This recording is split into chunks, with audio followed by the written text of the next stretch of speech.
দেখুন ৩৩ বছর যখন আমি জেলে আমাকে অতিবাহিত করতে হয়েছে, একটা ছিল যে আমি একটা না একটা সময় বাইরে যাব এবং সেটা সরকারের কাছে আমরা আবেদন করব যাতে আমাকে সেইভাবে ছেড়ে দিয়ে সমাজের মূল স্রোতে আমাকে ফিরিয়ে দেওয়া হোক। আমি সুষ্ঠু জীবনযাপন করতে চাই। সরকার আমার আবেদন শুনেছেন, উনি আমাকে ছেড়েছেন। আমি সেই সরকারের সেইটা রাখতে চাই। আমি সুষ্ঠুভাবে জীবনযাপন করে বেঁচে থাকতে চাই।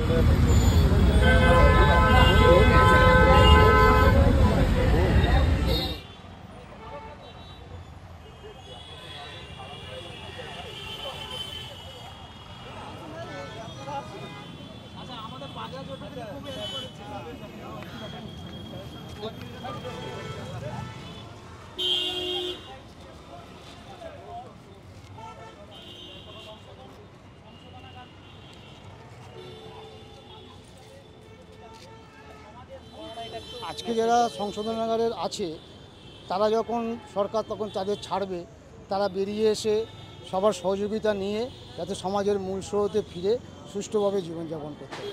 সবাই যাতে এবার মানে মূল স্রোতে ফিরে আসে সেই আবেদন করছেন, তাই তো? মূল স্রোতে ফিরে এসে না যায়, কোথায় না যায়, অপরাধমূলক কোনো কার্যকলাপ যাতে না করে, তাকে যাতে আর পুনরায় ওখানে না যেতে হয়, সেজন্য সুষ্ঠুভাবে বেঁচে থেকে এরকম স্যারদের সহযোগিতা পেয়ে যাতে সুষ্ঠুভাবে বেঁচে থাকতে পারে।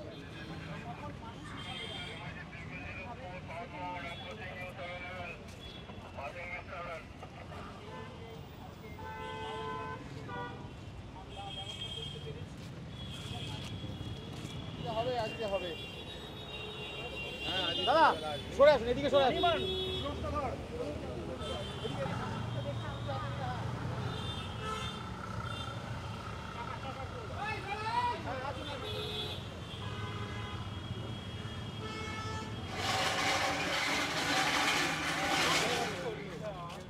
আরে ভাই, তোমার লেজটা ঢুকছে, একটু পেছনে সংশোধন প্রশাসন বিভাগের মূল উদ্দেশ্য হলো সংশোধিত মানুষদের সমাজের মূল স্রোতে ফিরিয়ে দেওয়া এবং ওরা যাতে ফিরে এসে সমাজে স্বাভাবিক জীবনযাপন করতে পারে, সেটার জন্য আমাদের সবসময় প্রচেষ্টা থাকে এবং আমরা সচেষ্ট। সুব্রত সরকার খুব কম বয়সে 19 বছর বয়সে ওর কনভিকশন হয়, অপরাধের সঙ্গে জড়িয়ে পড়েছিল। ওর সেই ভুলে ওকে প্রায় 33 বছর ওর যাবজ্জীবন সাজাপ্রাপ্ত আসামি হিসাবে জেলের মধ্যে সংশোধনাগারে ওকে আবদ্ধ থাকতে হয়। বেরিয়ে এসে অনেক ধরনের সমস্যার সম্মুখীন হয় ও।